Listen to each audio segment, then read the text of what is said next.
My turn! Oh my god. So Krampus is traditionally portrayed as a punisher of the wicked, and is often associated with the dark folklore around Christmas, and it was impossible for a Christmas movie like Red 1 to not have Krampus. In fact, he was played by Kristofer Hivju, the same guy who played Tormund Giantsbane in Game of Thrones. Somehow, Hollywood prefers to use a Scandinavian guy to play a foreign villain if it cannot be played by a Russian or a Chinese. Anyway, we're not getting into any of that. What we're here to discuss is the anatomy of Krampus from Red 1, how he is different from the usual depiction of Krampus, and how he's turning out to be one of the most beloved characters from the movie. So without further ado, let's begin. Before we get into our explanation, we have a very small request. If you like our content, please support us by subscribing to our channel. This is a small click for you, but for us it means a lot. Thank you. Let's begin.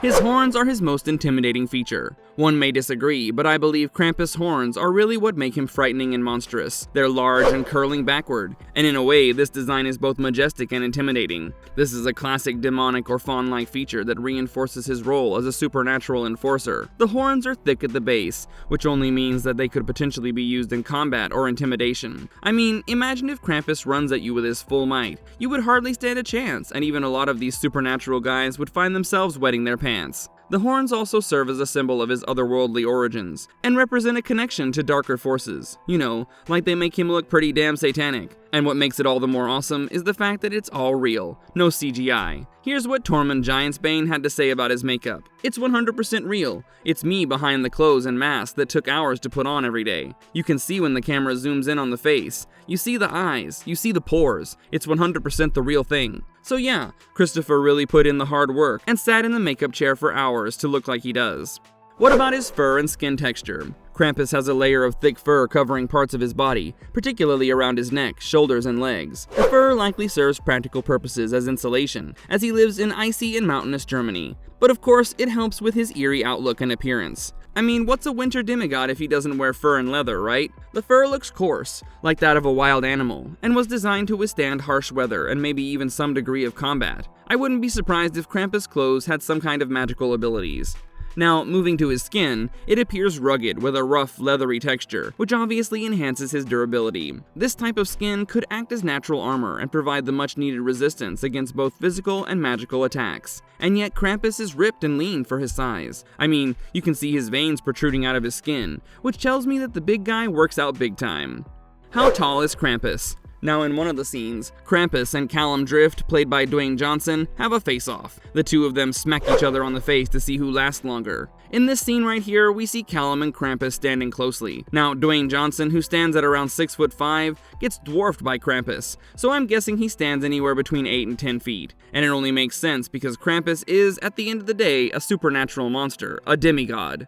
Face and expressions. Although he's got a goat-like head, he's mostly humanoid, and so are his facial expressions. His facial structure is humanoid, but with exaggerated, almost grotesque features, including a strong brow, deep-set eyes, and a snarling mouth. Oh, and he has a forked tongue, much like a snake's tongue. I'm not sure if it helps him smell better, but yeah, he's got a forked tongue. Now, these features contribute to an intense, hostile expression on his face. Then there's two sharp, long vampire teeth, so even if he's smiling down at you, he looks scary. The expression of rage or disdain may be a natural part of his physiology, which gives him an eternally wrathful appearance that reflects his role as a punisher. Also, his eyes glow in the light, much like a goat's or so many other animals.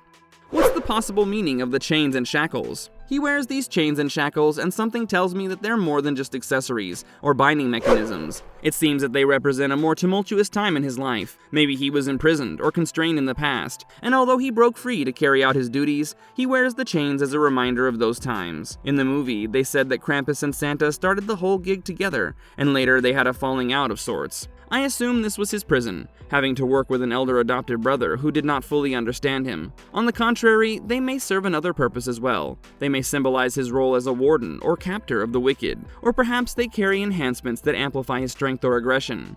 Sharp claws and a powerful hand. Krampus' hands are oversized, ending in sharp claws, which make him a formidable grappler, smacker, and slasher. These claws are adept at tearing through flesh and armor alike. His clawed hands suggest he may be capable of climbing or digging, which makes him an adaptable predator in varied environments, whether it's snowy landscapes or craggy terrain. In the movie, he slaps Callum Drift so hard that he's sent flying across the room. And let me remind you, Krampus mentioned that he was going easy on Callum before slapping him. So, he's pretty damn powerful. Movement and agility. Despite his bulky form, Krampus might possess surprising agility, reflecting the hybrid nature of his anatomy. His digitigrade legs, which are slightly lifted at the heel, suggest a capacity for both power and speed. This type of leg structure would allow him to leap or sprint with ease, catching his target swiftly. Enhanced jumping abilities. The muscle mass in his legs and lower body enabled him to perform powerful jumps, potentially allowing him to cover great distances or surprise enemies from above, like Hulk style. In fact, at the climax of the movie, when the final battle between Grila's ultimate form and the good guys takes place, Krampus appears to help his brother and save Christmas. He jumps out of his satanic fire-breathing sleigh onto Santa's reindeer runway. He jumps from quite a height and lands perfectly on his feet, superhero style. So I believe he can even jump long distances if he feels the need. His anatomy makes him stealthy. His anatomy could support silent, predatory movement, enabling him to stalk his prey before striking. This, combined with his animal instincts, would make him an adept hunter, able to pursue targets undetected. I know he's not really a hunter or a killer, but he still has targets and enemies. That's undisputed. And whenever he would need to make some good old silent movement or stalking, he would go for it. Prehensile tail. Another very interesting feature of the Red One Krampus is his prehensile tail, which he uses to do many things, including wiping off his beard after a good drink. I also have a feeling that the tail is strong enough to hold his body weight, much like Nightcrawler, the Marvel mutant hero. What do you think?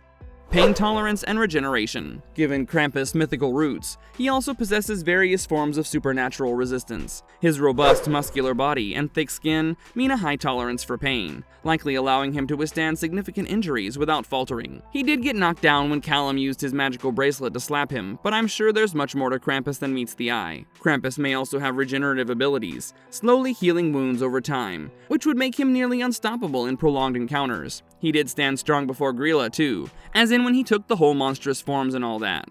Immunity to cold and dark environments. As a creature associated with winter folklore, or let me correct that, Callum said that he was a winter demigod, so in that capacity, he has resistance to cold, so freezing temperatures would not be able to do anything to him. Also, his connection to dark folklore could imply an ability to thrive in low light or dark environments, perhaps with enhanced night vision or the ability to detect heat signatures.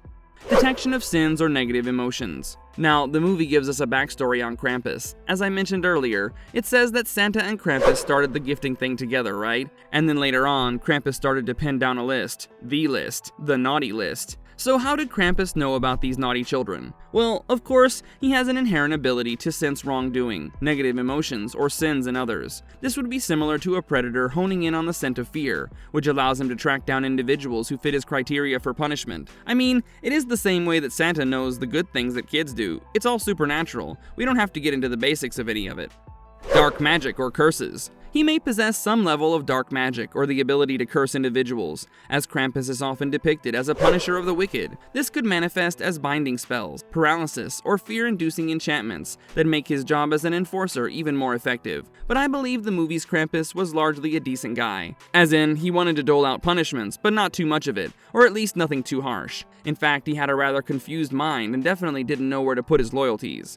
His feminine persona and struggle with morals. Hivju chose to play Krampus with feminine, narcissistic, and self-indulgent traits. Although not the main villain, Krampus is shown as Santa's foster sibling and is credited with creating the infamous naughty list. Both characters share the goal of influencing children's behavior, but differ in methods. Krampus believes in punishment, while Nick focuses on the reward. Hivju's Krampus struggles with his sense of loyalty and acts somewhat as a double agent throughout the story. Despite his conflicted role, he has a deep affection for his holiday, Krampusnacht, which is still celebrated in parts of Europe with parades, parties, and festivities involving alcohol. So that was all about Krampus' physiology from the movie. It's a fusion of primal strength and mythical attributes, and animalistic traits. His anatomy is designed to make him an effective punisher, with a terrifying presence amplified by his supernatural abilities. But the question is, how far did they remain grounded in folklore and mythology, as far as his appearance is concerned? Let's find out.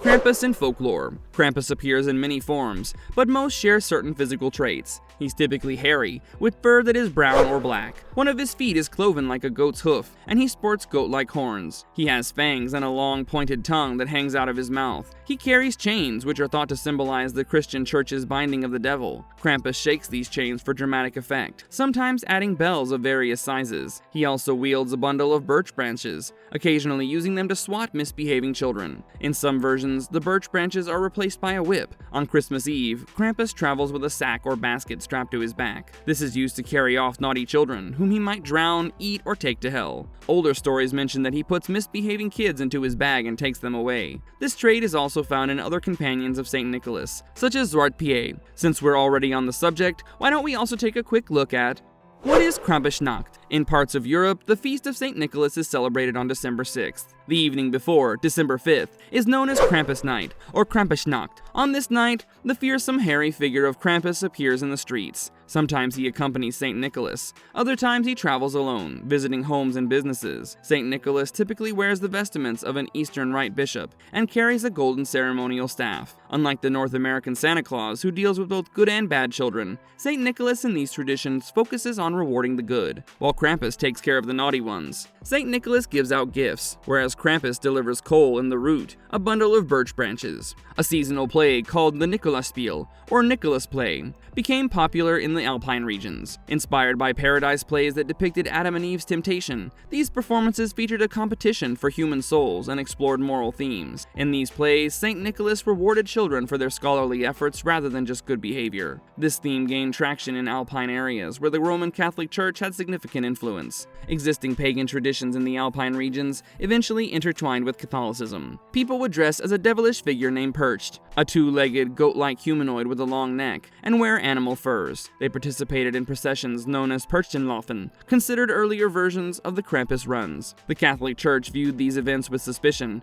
and some authorities even attempted to ban them. However, due to the region's sparse population and rugged terrain, the bans were ineffective. Over time, the Perchenlauf incorporated elements from the Nicholas plays, introducing St. Nicholas and his moral teachings. The figure of Perched evolved into what is now known as Krampus, who became the subordinate to St. Nicholas. So that's all in this one on Krampus. You can check out our other video on 9 deranged and disturbing Devil Santa versions that will terrify your soul. I'll leave a link to it in the description. And if you liked our content, don't forget to leave a like and subscribe to us if you haven't already. Have a good one and be safe. Thanks everyone. Whoever took Nick